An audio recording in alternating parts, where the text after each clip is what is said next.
Today I'm here to chat with you a little bit about mortgage planning, in particular how identifying your long and short-term goals can save you money on your mortgage in the long run.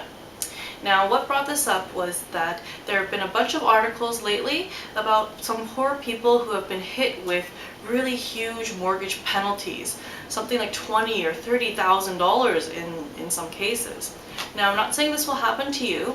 However, I want to bring to everybody's attention sort of what I think went wrong in these cases, where people should have looked to avoid the situation in the first place, and also what they should have done later on to, lower their penalties or mitigate sort of the amount of damages they really needed to pay out. So the main thing with me that I like to do with my clients is I like to pry into their sort of financial plans and their little personal lives a bit and find out what are their goals, what are their short-term plans, their long-term plans. Are you expecting any children in the future? Do you have any kids going off to school that you need to pay for? Would you be retiring at any point? Are you going to upsize or downsize and change your property? All of these things will actually change your mortgage financing.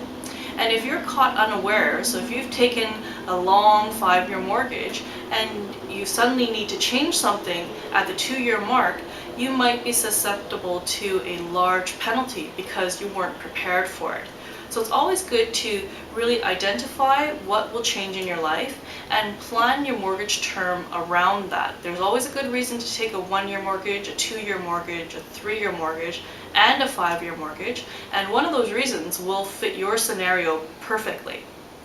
Now, the other thing is that if you are caught, at a situation where you didn't plan, you do have some unexpected expenses come up or some reason you need to sell your property, talk with your mortgage broker and your mortgage planner before you rush out and do anything, because there's things that we can do or some advice on how to mitigate your risks to get your penalties under control, or some steps you can take beforehand in order to not be susceptible to things like $10,000, $20,000 penalties.